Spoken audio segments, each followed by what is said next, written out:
13절에서 26절까지 말씀 제가 먼저 읽겠습니다. 기근이 더욱 심하여 사방에 먹을 것이 없고 애굽 땅과 가나안 땅의 기근으로 황폐하니 요셉이 곡식을 팔아 애굽 땅과 가나안 땅에 있는 돈을 모두 거두어 들이고 그 돈을 바로의 궁으로 가져가니 애굽 땅과 가나안 땅에 돈이 떨어진지라 애굽 백성이 다 요셉에게 와서 이르되 돈이 떨어졌사오니 우리에게 먹을 거리를 주소서 어찌 주 앞에서 죽으리이까. 요셉이 이르되 너희의 가축을 내라. 돈이 떨어졌은즉 내가 너희의 가축과 바꾸어 주리라. 그들이 그들의 가축을 요셉에게 끌어오는지라 요셉이 그 말과 양떼와 소떼와 나귀를 받고 그들에게 먹을 것을 주되 곧 그 모든 가축과 바꾸어서 그 해 동안 먹을 것을 그들에게 주니라. 그 해가 다 가고 새해가 되매 무리가 요셉에게 와서 그에게 말하되 우리가 주께 숨기지 아니하나이다. 우리의 돈이 다하였고 우리의 가축대가 주께로 돌아갔사오니 주께 낼 것이 아무것도 남지 아니하고 우리의 몸과 토지뿐이라. 우리가 어찌 우리의 토지와 함께 주의 목전에 죽으리이까. 우리 몸과 우리 토지를 먹을 것을 주고 사소서. 우리가 토지와 함께 바로의 종이 되리니 우리에게 종자를 주시면 우리가 살고 죽지 아니하며 토지도 황폐하게 되지 아니하리이다. 그러므로 요셉이 애굽의 모든 토지를 다 사서 바로에게 바치니 애굽의 모든 사람들이 그근에 시달려 각기 토지를 팔았습니다. 땅이 바로의 소유가 되니라. 요셉이 애굽 땅 이 끝에서 저 끝까지의 백성들을 성읍에 옮겼으나 제사장들의 토지는 사지 아니하였으니 제사장들은 바로에게서 녹을 받음이라. 바로가 주는 녹을 먹음으로 그들이 토지를 팔지 아니하였습니다. 요셉이 백성에게 이르되 오늘 내가 바로를 위하여 너희 몸과 너희 토지를 샀노라. 여기 종자가 있으니 너희는 그 땅에 뿌리라. 추수의 5분의 1을 바로에게 상납하고 5분의 4는 너희가 가져서 토지의 종자로도 삼고 너희의 양식으로도 삼고 너희 가족과 어린아이의 양식으로도 삼으라. 그들이 이르되 주께서 우리를 살리셨사오니 우리가 주께 은혜를 입고 바로의 종이 되겠나이다. 다 같이 읽겠습니다. 요셉이 애굽 토지법을 세우매 그 5분의 1이 바로에게 상납되나 제사장의 토지는 바로의 소유가 되지 아니하여 오늘날까지 이르니라. 아멘. 기도하겠습니다. 주님, 오늘도 이 아침에 우리에게 말씀을 주시니 감사합니다. 그런데 주님, 이 말씀이 우리에게 늘 기쁨이 되는 것이 아닙니다. 이 말씀 때문에 우리가 고통받기도 하고 이 말씀 때문에 우리가 고민하기도 하고 심히 괴롭기도 합니다. 그런데도 오늘 우리가 이 말씀을 들어야 되는 이유가 무엇입니까? 고통스러워도 이 말씀이 있어야 살 수 있기 때문에 오늘도 고통 중에 우리가 이 말씀에 귀를 기울이는 것입니다. 주님, 이 말씀이 우리에게 고통이 된다 할지라도 하나님 그 갈등 충만이 성령 충만임을 깨달아 이 말씀을 받게 하여 주시고 이 말씀으로 살아나는 우리가 될 수 있도록 주님이 은혜를 더하여 주시옵소서. 주여, 오늘도 우리 모두에게 말씀이 들리는 은혜를 허락하여 주시옵소서. 믿사오며 살아계신 예수님 이름 받들어 기도드립니다. 아멘. 네, 오늘 굉장히 중요한 이제 본문을 또 보게 되는데요. 교회 다니는 사람들이 개혁이라는 단어를 들을 때 이 가장 먼저 종교 개혁을 떠올릴 겁니다. 여러분도 잘 아시는 것처럼 1517년에 마틴 루터가 교황에게 보내는 95개의 반박문을 발표하면서 이 종교 개혁이 촉발됐습니다.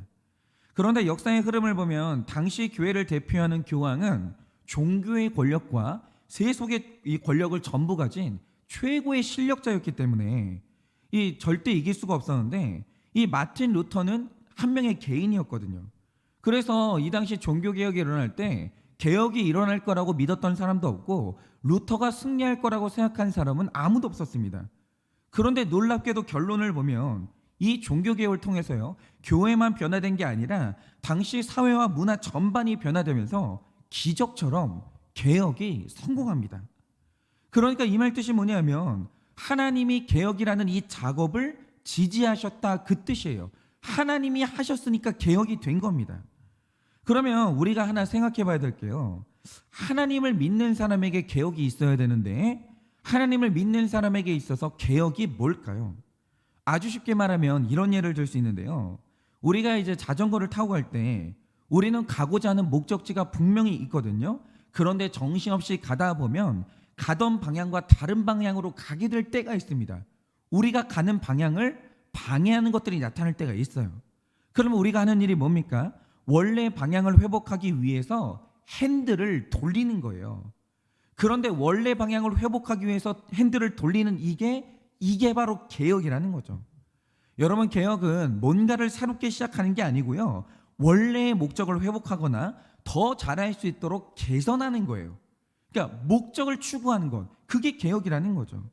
그래서 이걸 교회에 적용하자면 이 성도들의 공동체인 교회는 그것을 세우신 목표가 너무 분명합니다. 교회는요, 오직 천국을 향해서 똑바로 가는 공동체예요. 여러분, 교회는요, 다른 방향과 목적이 있을 수가 없어요. 구원 하나밖에 없는 거예요. 그런데 교회가 구원을 향해 가려면 반드시 필요한 게 있는데 그게 뭐겠습니까? 교회는요, 죄를 짓기 힘든 구조가 유지돼야 되고요, 말씀대로 살기 쉬운 구조가 유지가 돼야 되는 거예요. 여러분, 교회란 이 구조만 잘 유지돼도 원래 목적을 달성하는 겁니다. 그런데 이 종교개혁 당시에 교회의 문제가 뭐였냐면 말씀이 훼손되기에 너무 쉬운 구조로 무너져 있었다라는 거예요. 왜죠? 말씀만 없으면 죄 짓기 쉬워지거든요. 그래서 제가 이걸 구체적으로 말하자면요, 이 당시 성도님들은 말씀을 읽는 게 불가능했습니다. 몇 가지 이유를 말하자면, 일단 당시에 인쇄술이 발달하지 않았기 때문에 성경책 한 권의 가격이 귀족의 집값을 넘어섰어요. 그러니 절대 다수의 서민들이 성경책을 소유한다는 건 아예 불가능했고, 여기에 더 심각한 문제가 뭐냐, 당시의 성직자들이 주장하길 성경이 히브리어와 헬라어로 구성되어 있었는데 이걸 가장 완벽하게 번역할 수 있는 언어는 라틴어밖에 없다는 거예요. 그런데 이걸 독일어나 프랑스어로 번역하면 말씀의 뜻이 훼손된다는 거죠. 그래서 라틴어로 기록된 성경을 각 나라의 언어로 번역하는 걸 공식적으로 금지했습니다. 근데 이게 문제가 뭐냐면, 저도 이걸 들은 건데요, 라틴어의 문법 체계가 정말 복잡해요.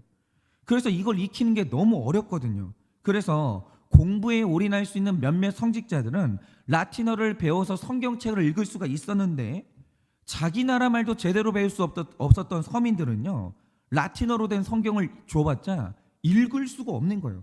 무슨 내용인지를 모르는 거예요. 다시 말해서 이 당시 성경책은요, 몇 명 안 되는 성직자들만 독점하고 있었어요.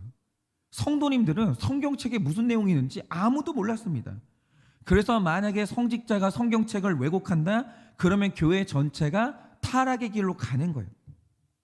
그러니까 이 교회가 말씀을 모르는 것, 이게 타락하기에 가장 쉬운 구조거든요. 그런데 환경에 장사가 없다고 이 구조가 타락하니까요, 역시나 성직자들이 성경을 마음대로 해석하는 죄를 짓게 됐고, 그러니까 면죄부 같은 성경에도 없는 구원의 방법을 말하기 시작하는 거예요. 여러분, 여기에 루터가 분노해서 개혁을 시작했는데 그 개혁이라는 게 뭡니까? 다른 게 아니에요.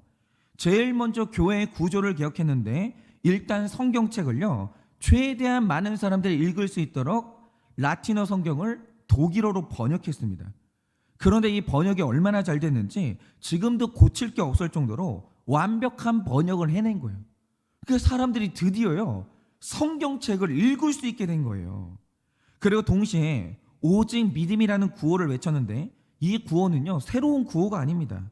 이건 그냥 성경에 원래부터 있던 말씀이에요. 그러니까 종교개혁의 본질은 새로운 뭔가를 한 게 아니라 원래부터 있었던 완전한 하나님의 말씀이 회복이 된 거예요. 말씀으로 돌아간 거죠. 그런데 교회에서 하나님의 말씀이 회복되니까 교회가요, 죄짓기 너무 어렵게 된 거예요. 성직자들이요, 죄를 지을 수가 없게 된 겁니다. 그리고 반대로 말씀대로 살기에 너무 쉬운 구조로 돌아간 거예요. 그러니까 여러분, 개혁이라는 것은 복잡한 게 아니고요, 우리가 부름받은 원래의 목적이 회복되는 것, 그게 바로 개혁이에요. 그런데 여기에서 문제가 뭐냐, 이 교회가 죄를 짓기 쉬운 구조에서 죄를 짓기 쉬운 구조에서 죄를 짓기 힘든 구조로 변화됐는데, 이 과정에서 사탄이 가만히 있겠냐 이거죠. 아니요. 사탄 입장에서는 교회가 개혁되면 내가 죽으니까 가만히 있을 수가 없는 거예요. 예를 들어서 어떤 가정에 자녀가 이제 음란물에 중독이 됐다고 하죠. 그런데 이런 죄를 지으려면 일단 컴퓨터가 있어야 되고 사방이 막힌 공간이 있어야 죄를 쉽게 짓는데, 어느 날 부모님이 자녀의 구원을 위해서 집의 구조를 바꿔버린 거예요. 일단 집에 문짝을 다 없애는 거예요. 모든 걸 오픈시켜버리는 거죠. 그리고 음란물을 볼 수 있는 랜선을 치워버린 거예요. 그러면 이런 구조 안에서 그 자녀는 음란물을 보기에 너무 힘들어진 거고, 심지어 음란물이 끊어질 위기가 온 거예요. 그러면 여러분, 이때 그 중독된 자녀가 순순히 이 개혁을 받아들일 것 같습니까? 아니요. 구조가 거룩하게 바뀐다는 것은 그 안에 있는 죄가 죽냐 사냐 이 문제이기 때문에 평화롭게 끝날 수가 없는 거예요. 개혁이라는 것은. 여러분, 다른 개혁도 힘들지만 죄를 이기는 이 구조의 개혁은요, 전쟁을 치르지 않고는 완성할 수가 없는 거예요. 여러분, 그런데 오늘 말씀을 보면 요셉이 구원을 위한 개혁을 하는데 이 개혁이요, 성공적으로 끝났습니다. 그래서 오늘은 이 말씀을 보면서 우리 자신과 우리 가정과 우리 교회에 구원의 개혁이 성공하려면 어떤 은혜가 있고 어떤 적용이 있어야 되는지 우리가 오늘 이것을 묵상하려고 하는데요. 자, 가장 먼저 13절을 보시면 요셉이 개혁을 하기 전에 먼저 하나님이 주시는 은혜가 있었어요. 이렇게 기록하고 있죠. 기근이 더욱 심하여 사방에 먹을 것이 없고 애굽 땅과 가나안 땅이 기근으로 황폐했다라고 합니다. 그러니까 여러분이 오늘 말씀을 보면 요셉이 기가 막힌 이 지혜와 카리스마로 한 나라의 개혁을 이끌어가는데, 물론 사람의 지혜와 행정력 그리고 리더의 추진력은 진짜 중요하죠. 그런데 개혁이라는 건요, 죽었다 깨어나도 13절의 조건이 갖춰지지 않으면 개혁은요, 시작도 못합니다. 그러면 개혁에 반드시 필요한 조건이 뭡니까? 여러분 보세요. 우리가 어제까지 봤던 말씀은 이집트의 기근이 온 지 2년째 되는 해의 내용이에요. 그런데 우리가 주목할 것은 기근이 2년째가 될 때까지는 그 누구도 요셉에게 고개를 숙이지 않았고 요셉을 찾아오지 않았다라는 거예요. 그럼 이유가 뭐겠습니까? 여러분, 지금 이집트가 겪고 있는 기근은요, 처음부터 흉년이 온 게 아니고요, 7년의 풍년 뒤에 온 흉년이에요. 그럼 이게 뭘 의미하겠습니까? 어느 날 갑자기 흉년이 찾아왔지만 이전에 7년이라는 풍년이 있었기 때문에 집집마다 아직까지는 먹을 것이 있었던 거예요. 2년은 버틸만 했던 거죠. 그런데 사람이라는 존재는요, 단 한 끼라도 먹을 것이 있는 한, 버틸 수 있는 자원이 있는 한 절대로 개혁하는 요셉을 찾지 않아요. 여러분, 절대로 개혁에 동의하지 않습니다. 그런데 여기서 질문인데 그게 뭐냐면, 왜 사람은 이렇게 개혁을 싫어할까요? 이게 굉장히 중요한데요. 제가 저 자신과 다른 사람에게서 보는 바, 사람이 두려워하는 대상이 정말 많은데 그 중에서도 사람이 정말 두려워하는 게 뭐냐? 익숙한 것이 변화되는 걸 정말 싫어요. 그런데 여기서 중요한 건 변화 그 자체가 두려운 게 아니고요, 익숙한 게 깨지는 게 너무 싫은 거예요. 왜냐? 예를 들어서 16세기 이전까지 우리나라는 총이라는 걸 구경도 못 해봤습니다. 그래서 이때 우리나라 군대에서 쓰던 개인 이 병기가 활이 전부였는데, 그러면 이런 환경에서 가장 왕노릇하고 대접받는 사람이 누구겠습니까? 활을 잘 쏘는 궁사들이에요. 이런 환경에서 왕노릇하는 사람이 있었다라는 거죠. 그런데 16세기가 되고 임진왜란이 터지면서 우리 군이 일본 군과 전쟁을 하는데 세상에요, 일본 군대가 총을 쏘는 거예요. 그런데 여러분, 총하고 활이 상대가 됩니까? 상대가 안 되는 거죠. 그래서 임진왜란 내내 고전을 했고 전쟁이 끝난 후에는 정신을 차리고요, 군대의 개혁이 시작됐습니다. 그런데 여러분이 생각을 해보세요. 무릇 군대라는 것은 그 목적이 나라와 백성을 지키는 거기 때문에 나라를 잘 지킬 수 있다면 무기를 더 좋은 걸로 개혁하는 거 좋은 일이잖아요. 이걸 나쁘다고 할 사람이 누가 있겠어요? 그런데 여러분, 반대가 일어나는 거예요. 개혁이 좋은 거고 분명히 옳은 일인데 이 반대가 일어나는 거죠. 왜겠습니까? 여러분, 이 당시에 활을 쏘던 시절에 대접받고 왕노릇하던 궁사들이 많았는데 갑자기 무기가 총으로 개혁되면 활 쏘는 사람들이 쓸모가 없게 되는 거예요. 다시 말해, 무기가 개혁되는 건 정말 좋은 일이 맞는데 이전에 왕노릇하던 궁사들에게 이 개혁은요, 재앙이고 고통이에요. 그러니 개혁하는 게 더 좋아도 내가 왕노릇할 수 있는 환경이 깨지는 게 너무너무 싫은 거예요. 고통이 재앙인 사람들이 있다라는 거죠. 마찬가지로 이 어떤 시골에 아궁이를 떼는 가정이 있었는데 그 집에서 왕노릇하던 사람은 아궁이를 잘 다루는 이 집의 어머니예요. 그런데 어느 날 이 집에 젊은 며느리가 시집을 왔는데 시집을 오면서 혼수로 가스레인지를 넘어서서 인덕션을 들고 온 거예요. 그런데 우리 주부 여러분, 인덕션이 얼마나 좋습니까? 이 가스가 필요 없으니까 건강 상할 일도 없고, 불이 없으니까 화재가 날 일도 없고, 또 음식이 금방 뜨거워지기 때문에 요리하는 게 너무 쉬운 거예요. 그러니 아궁이를 떼던 집에 인덕션이 들어온다? 이거 누가 봐도 좋은 개혁이죠. 이게 나쁘다고 할 사람이 누가 있어요? 그런데 이게 아궁이를 떼던 집에서 왕노릇 하시던 시어머니한테도 좋은 개혁이냐라고 하면 그게 아닌 거예요. 여러분, 인덕션이 들어오면요, 그 순간 아궁이도 필요 없고, 그러면 아궁이를 떼던 시어머니도 왕노릇을 못 하거든요. 그러니까 인덕션이 들어오는 것은 누가 봐도 좋은 일인데 시어머니한테 이 개혁은 너무나 고통이고 재앙인 것이죠. 그리고 그거 들고 오는 며느리가 너무 미워지는 거예요. 여러분, 마찬가지로 믿는 사람 요셉이 이 땅에 들어왔습니다. 그래서 이 땅을 통치한다는 것은 이집트의 입장에서 봤을 때는 수지 맞은 일이에요. 영적으로 볼 때 완전히 대박이 터진 겁니다. 여러분, 그렇지 않습니까? 이전에 이집트가 섬기던 신이 태양신인데 요셉이 등장하면서요, 그 태양을 만드신 진짜 창조주 하나님을 만나게 된 거예요. 그러니 이 영적인 개혁이라는 것은 영육간에 너무 좋은 일인데 여기서 문제가 뭡니까? 이미 이집트 사람들은요, 태양신을 믿으면서 살고 있는 환경이 너무 편하고 태양신 아래서 왕노릇하는 사람이 너무 많은 거예요. 그러니 요셉이 등장했다고 해도 고개를 숙이고 그 개혁에 동참한다는 게 절대로 쉬운 일이 아닙니다. 그래서 오늘 말씀을 보면 유일하게 개혁에 실패한 세력들이 있었는데 그게 누굽니까? 태양신의 제사장들은 개혁이 안 되는 거예요. 여러분, 이 제사장들은 태양신을 섬기면 왕노릇할 수 있기 때문에 유일하게 개혁이 안 되는 겁니다. 여러분, 이렇게 우리 안에는요, 개혁을 죽도록 저항하는 세력이 있는 거예요. 우리는 있는 겁니다. 그래서 개혁한다는 것은 누구에게나 고통이고 누구에게나 어려운 일이에요. 그러나 우리가 영육간에 구원받으려면 개혁이 없잖아요. 안 돼요. 여러분, 우리는 날마다 죄를 향한 가기 때문에 날마다 개혁되지 않고서는 구원받을 수가 없는 겁니다. 그래서 종교 개혁자들이 말했던 게 뭐냐면, 종교 개혁은 한 번으로 끝난 게 아니라 개혁된 교회는 끊임없이 개혁돼야 된다는 거예요. 그래서 오늘 하나님이 하시는 일이 뭡니까?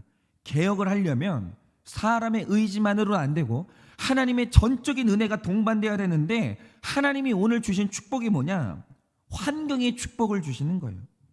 여러분, 오늘 이집트와 가나안 백성이 이 환경의 은혜를 받았는데 이들이 받았던 환경의 은혜가 뭐겠습니까? 개혁을 안 하면 죽을 수밖에 없는 기근과 황폐함이 온 거예요. 그러니까 보세요. 여러분이 오늘 본문에 나오는 이 기근은 이게 첫째 해가 아니고요, 이미 2년 전에 시작된 기근이에요. 그런데도 이 땅 백성들이 요셉을 찾아오지 않습니다. 왜입니까?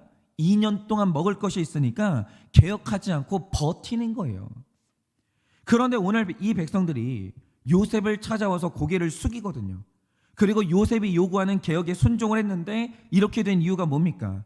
버티고 버텼지만 사방에 먹을 것이 없어지고 이집트 땅뿐만이 아니라 가나안까지 기근으로 황폐하니까 개혁하지 않으면 죽게 생긴 거예요. 개혁해야만 살 수 있게 된 거예요. 그러니까 개혁은 시작이 되는 겁니다. 안 그러면 개혁이 안 되는 거예요. 여러분, 바로 이겁니다. 모든 인간은요 100% 죄인이기 때문에 그 내면 세계는 죄가 왕노릇하기 너무너무 편한 상태예요.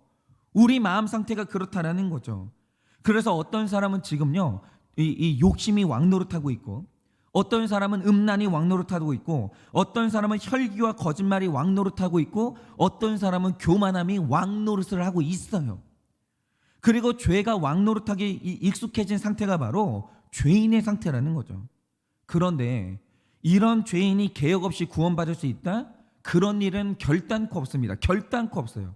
그래서 신앙생활이 편하다? 그거 잘못된 거예요. 뭔가 지금 문제가 있는 쪽으로 가고 있는 거예요. 그래서 성령 충만이 뭐냐? 갈등 충만인 거예요. 개혁이 없이는 구원을 못 받는 겁니다.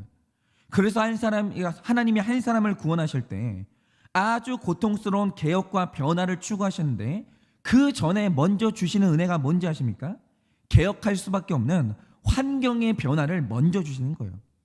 그러니까 저도 마찬가지였는데, 이전에 제가 제 안에서 이 왕노릇하던 죄가 뭐였냐라고 하면, 저는 성공하기 위해서는 죄가 없는 척, 거룩한 척, 거짓말을 밥 먹듯이 했습니다. 그러니까 저의 내면 세계라는 것은 이 거짓말이 왕노릇하는 마음이었어요.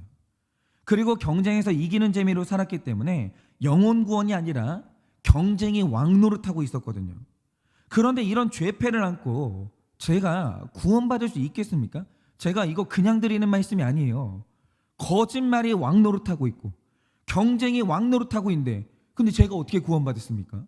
여러분, 목사 한 수 받으면 구원받습니까?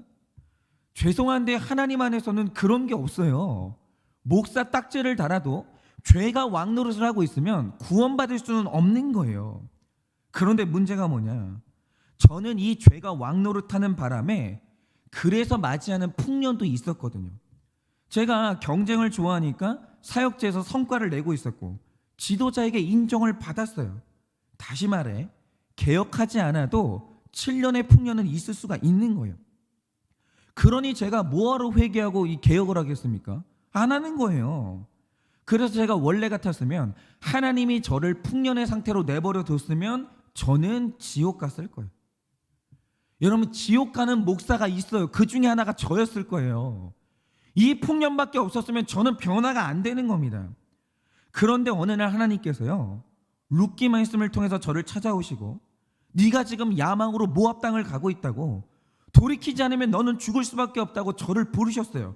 그런데 정말 감사한 게 뭐냐면, 그 말씀을 제가 새벽에 들었는데 그날 새벽에요, 이 말씀이 천둥 소리처럼 들리는 거예요.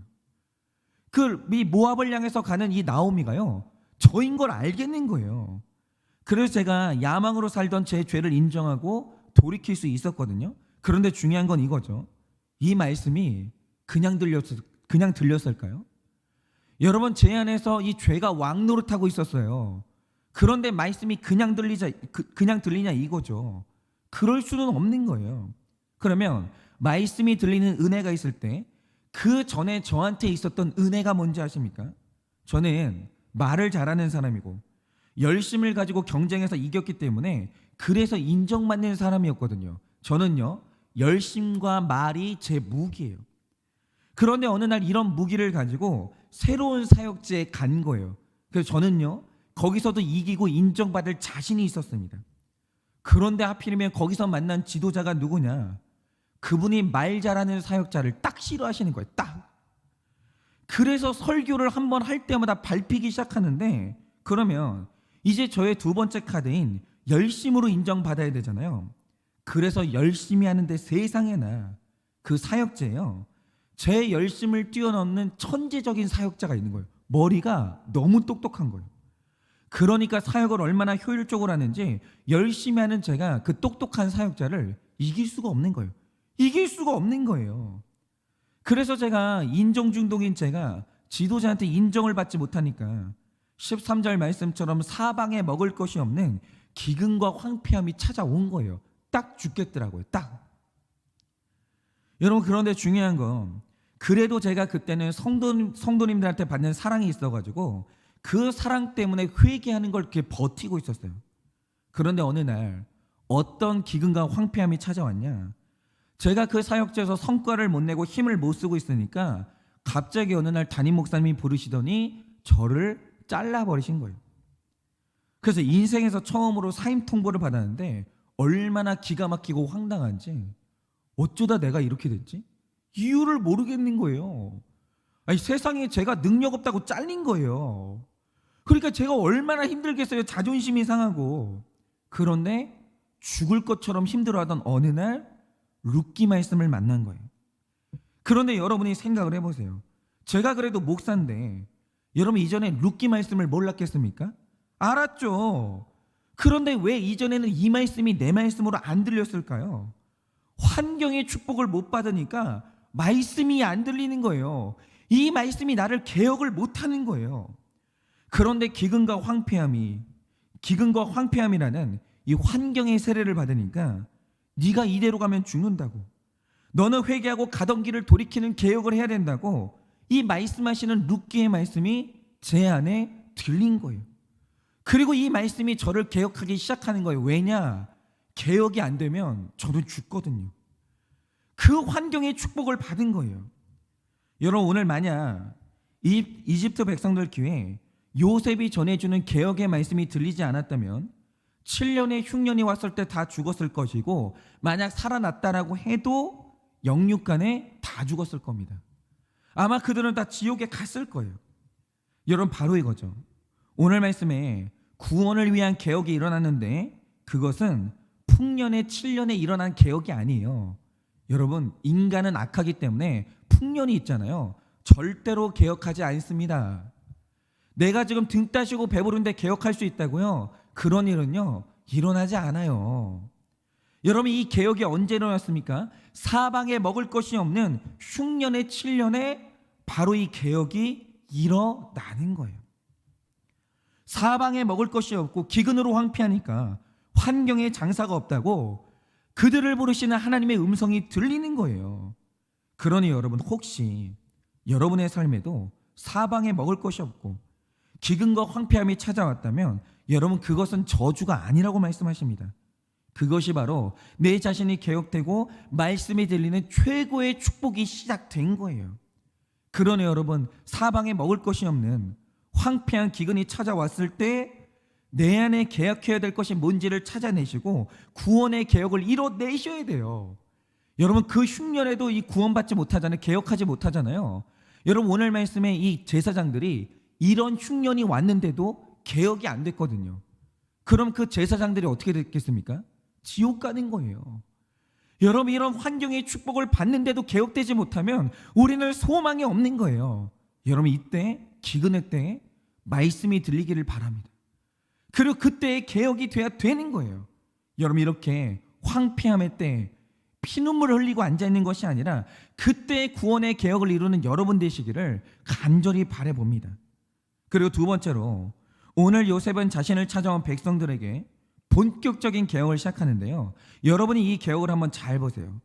여러분, 우리의 짧은 생각에 요셉이 이집트 사람들한테 인기를 얻으려면 제일 좋은 방법이 뭐겠습니까? 백성들이 고통 중에 찾아왔을 때 멋있게 창고를 열어가지고 공짜로 나눠주는 거예요. 그러면 최고의 총리가 되지 않겠습니까? 엄청난 인기를 얻지 않겠어요? 그런데 오늘 요셉이 보여주는 모습이 뭡니까? 그가 곡식을 주는 대가로 철저하게 대가를 받는데, 먼저 14절에 곡식을 주는 대가로 이집트 땅과 가나안 땅에 있는 모든 돈을 걷어들이는 거예요. 그런데 그게 떨어지니까 16절에는 모든 가축들을 받고, 이제 가축이 없어지니까 마지막으로 19절에 백성들의 토지와 몸을 받아내는 거예요. 그리고 그걸 주면서 사는 데 필요한 곡식을 주는 겁니다. 그러면 이렇게 한 이유가 뭡니까? 이거를요, 단순한 경제 정책으로 볼 게 아니라 이거 구속사적인 관점으로 봐야 되는 거예요. 그러면 이 요셉이요, 이런 소유물과 곡식을 바꿔준 이유가 뭐냐라는 거죠. 그 이유가 중요해지는데 그 답은요, 이전에 있었던 7년의 풍년이 있는 거예요. 여러분, 당시 이집트는 전 세계에서 가장 풍요로운 나라였기 때문에 이런 이집트의 온갖 사치품과 향락의 도구가 전부 다 모여들었거든요. 그런데 이런 나라에 7년의 풍년이 왔으니까 이집트 사람들은 눈에 보이는 사치품을 소유할 수 있게 된 거예요. 이들이요, 세상에 좋은 모든 것들을 누리기 시작하는 거예요. 그런데 제가 백석대학교 경상학부 교수인 이경락 교수님의 글을 보다가 그때 알게 된 사실이 뭐냐면, 어느 사회를 막론하고 사람들이 풍요를 경험할 때 일어난 일이 뭔지 아십니까? 여러분, 소유하게 되면 너무너무 좋아요. 너무너무. 여러분, 세상에 자동차를 소유하면 얼마나 좋아요? 집을 소유하면 얼마나 좋아요? 여러분, 우리가 좋은 것을 경험하면 얼마나 좋습니까? 그런데 그렇게 좋은 것을 경험하다 보면요, 생명과 소유의 가치가 역전하는 현상이 일어나요. 말하자면 이런 거죠. 여러분, 생명이 중요합니까? 소유가 중요합니까? 당연히 상식적으로 생명이 중요한 거 아니에요? 그런데 사람이 소유에 중독되고 소유의 정신을 뺏기면 일어난 일이 뭐냐?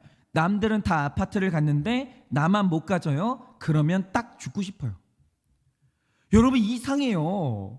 여러분 풍요로운 사회에서 일어나는 일이 뭔지 아십니까? 소유하지 못하잖아요. 죽고 싶어요. 살기가 싫어요.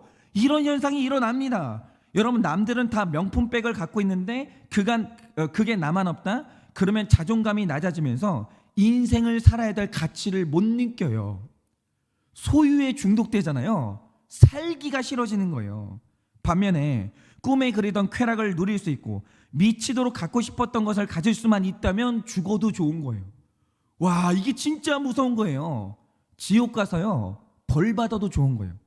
그래서 여러분 불륜을 저지르는 사람들이 이 불륜의 쾌락을 끊지 못하면 그때 마음속으로 하는 생각이 뭔지 아십니까? 주님 그냥 지옥 가서 벌 받을게요. 주님 그냥 벌 받을게요. 저 이거 포기 못합니다. 이렇게 돼요. 놀랍지 않습니까? 그런데 생명과 소유의 가치가 역전되는 현상이 뭐냐? 이게 바로 죄예요. 여러분 죄가 뭐겠습니까? 생명보다 구원보다 소유가 더 좋은 거예요. 쾌락이 더 좋은 거예요. 그런데 풍요로운 사회에서는요 이 가치의 역전 현상이 반드시 일어난다라는 거죠. 그런데 당시 이집트 사람들은 엄청난 풍요가 있었기 때문에 전부 다 소유에 중독이 돼버린 거예요. 이대로는요 전부 지옥 가요. 천국 가는 사람이 아무도 없는 거예요. 그런데 이때 요셉이 한 일이 뭐냐? 아까 말씀드린 그 교수님이 하신 말씀이 그거예요. 가만히 요셉의 행동을 보면요 소유와 생명을 바꿔주는 거예요. 소유를 내놔, 생명을 줄게. 이 작업을 시작하는 거예요. 그러면서 주는 메시지가 뭐냐? 소유보다 생명이 중요해. 소유보다 생명이 중요해. 소유를 포기하면 생명을 얻을 수 있는 거야. 이 메시지를 요셉이 계속해서 주는 거예요. 그러니까 이 개혁 작업이요 물질의 개혁이 아닙니다. 이거는 경제 개혁이 아니에요. 이거는 가치관의 개혁이고 구원의 개혁인 거예요. 놀랍죠? 그러니 이 7년의 흉년을 겪고 나면요 사람들 안에서 가치관이 건강해지고 가치관의 개혁이 일어나는 거예요. 그래서 이 7년의 흉년은 있어야 되는 겁니다. 여러분 소유보다 생명이 중요해요. 그러니까 우리가 왜 그런 얘기 있잖아요. 사람들이 뭐가 자존심 상하는 게 있고 소유를 상실하게 되면 자살 시도를 하거든요. 그런데 사람들이 하는 말이 뭡니까? 딱 죽고 싶어가지고 강물에 뛰어들어요. 그런데 강물에 뛰어들자마자 드는 생각이 뭡니까? 살려주세요 이거예요. 살려주세요 이거예요. 그 우리가 지금 다 속고 있는 거예요. 소유가 없으면 죽을 것 같아요. 자존심이 꺾이면요 죽을 것 같아요. 죽고 싶어요. 그래서 막상 죽음의 자리로 가잖아요. 그때 깨닫는 게 뭡니까? 소유보다 생명이 중요해요. 살려주세요라는 말이 나오는 거예요. 그래서 흉년은 중요한 겁니다. 여러분 우리가 흉년의 때를 맞이하면 그때 깨닫는 게 뭔지 아십니까? 소유보다 생명이 중요해요. 여러분 사람이 구원받아 영생하는 게 중요합니까? 이 땅에서 자존심 지키는 게 중요합니까? 아니 상식적으로 우리가 생각하면 둘 중에 하나 버려야 된다고 하면 자존심 버려야죠. 어떻게 영생을 버려요? 그런데 제가 이 사역을 하면서 제 자신에게 보게 되는 게 뭔지 아십니까? 저는 목사기 때문이요. 성도님들의 구원을 도우려면 죄를 다뤄야 되거든요. 그러면 100이면 100 죄를 언급하고 죄를 찌르잖아요. 욕먹어요. 여러분 이건 어쩔 수가 없어요. 여러분 제가 욕먹는 게 직업이에요. 제가요 다른 때는 몰랐는데 구속사에 사역을 하고 난 다음부터 제가 욕을 안 먹는 날이 없어요. 얼마나 성도님들한테 욕을 먹는지 욕먹는 게 직업이에요. 그래서 원래 이 목사의 생활 중에 하나는요 욕을 잘 먹는 겁니다. 여러분 모세가 욕을 얼마나 먹었는지 아십니까? 그게 원래 구원받은 저희 리더의 이 조건이에요. 그런데 이전에 제 사역을 보면요 저는 칭찬은 들어서도 욕은 안 먹었어요. 왜냐? 여러분 제가 목사로서 욕 먹는 게 자존심이 너무 상하는 거예요.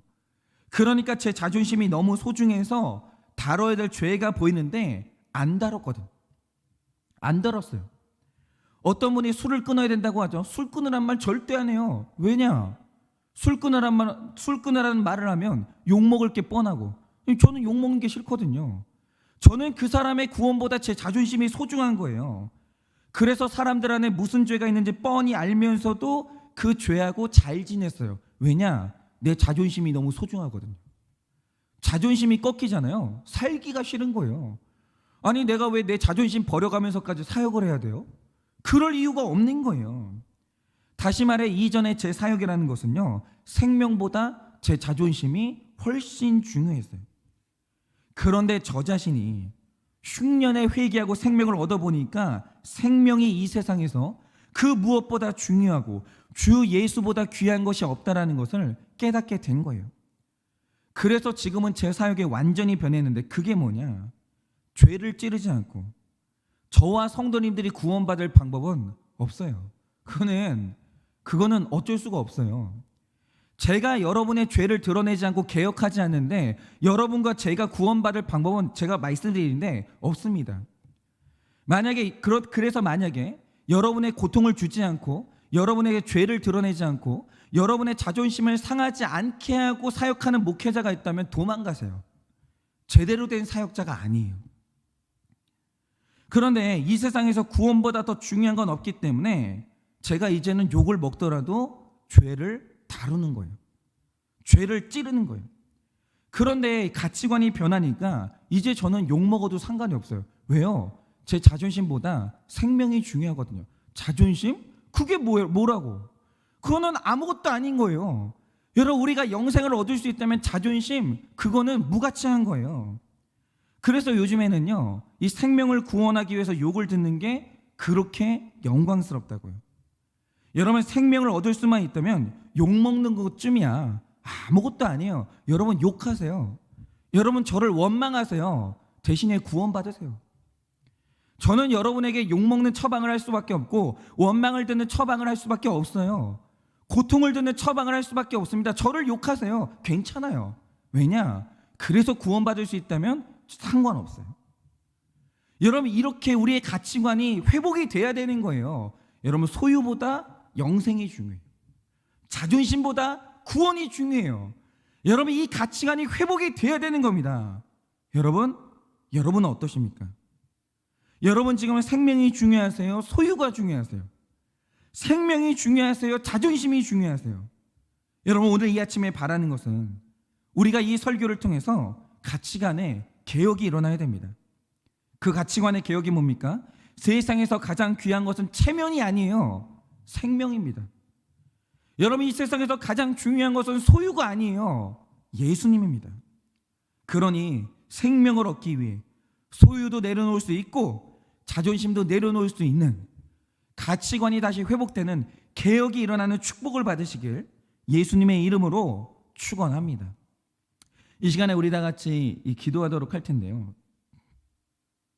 여러분, 편하게 구원받는 길은 없어요. 제가 그냥 말씀드릴게요. 편하게 구원받는 길, 아프지 않고 구원받는 길, 그런 길은 없어요. 하나님은 우리를 구원하기 위해서 반드시 개혁하십니다. 그래서 하나님은 개혁이 이루어질 수 있도록 여러분에게 사방에 기근이 있는 이 환경에 축복을 주시고, 또 여러분들이 이 가치관이 회복될 수 있도록 하나님께서 흉년을 주시는 것입니다. 그러니 오늘 우리 기도하실 때 여러분 삶에 어떤 기근이 찾아왔습니까? 어떤 흉년이 찾아왔나요? 그때 원망하지 마시고 하나님, 내 안에 어떤 개혁을 바라십니까? 그 개혁될 것을 찾아내세요. 그리고 오늘 내가 내려놔야 될 자존심과 내려놔야 될 소유가 무엇이 있습니까? 그 죄악된 소유 때문에 하나님을 만나지 못하고 있다라고 한다면 여러분, 그것을 오늘 내려놓으셔야 돼요. 그것이 진정한 개혁입니다. 오늘 이 아침에 그 개혁을 이루게 해달라고 여러분 기도하시기를 바랍니다. 자, 기도하겠습니다. 하나님, 아프지 않고 저 같은 죄인이 어떻게 구원받겠습니까? 주님, 자존심이 상하지 않고 저 같은 죄인이 어떻게 구원받겠습니까? 그런데 하나님께서 저를 너무 사랑하사 사방에 먹을 것이 없는 기근을 주셔서 자존심도 버리게 하셨고 저의 죄악된 소유도 내려놓게 하셨습니다. 그래서 내가 이 구원을 받았으니 하나님이 이 구원이 얼마나 소중한지를 이제서야 깨달았습니다. 하나님이 이 미련한 죄인을 용서하여 주사 이제 남은 인생은 소유보다 구원을 소중하게 생각하게 하시고 나의 자존심보다 구원을 더 소중하게 생각하게 하여 주시옵소서. 그래서 나만 구원받는 게 아니라 우리 사랑하는 성도님들과 함께 구원받을 수 있도록 자존심을 버리는 인생 살 수 있도록 주님이 은혜를 허락하여 주시옵소서. 하나님, 지금 기근 가운데 고통받고 있는 성도님들이 있습니다. 하나님, 그 기근이 왜 왔습니까? 주님이 개혁하라고 하나님 기근의 축복을 주신 것입니다. 그러니 오늘 이 아침에 하나님 개혁될 것이 무엇인지 깨닫게 하여 주시고 소유보다 영생을 택하게 하시고 내 내면 세계가 개혁될 수 있도록 주님이 은혜를 허락하여 주시옵소서. 지금은 우리 주 예수 그리스도의 은혜와 하나님 아버지의 그 크신 사랑과 성령님의 위로하시고 교통하여 주시는 그 역사하심이 오늘도 기근을 통해서 우리에게 개혁을 요구하시는 그 하나님의 음성에 순종하여 소유보다 영생을 소중하게 생각하고 자존심보다 영생을 소중하게 생각하는 그 구원의 길로 나아가기를 원하는 모든 성도님들의 머리 위에 지금으로부터 영원 무궁토록 함께 있을지어다. 아멘.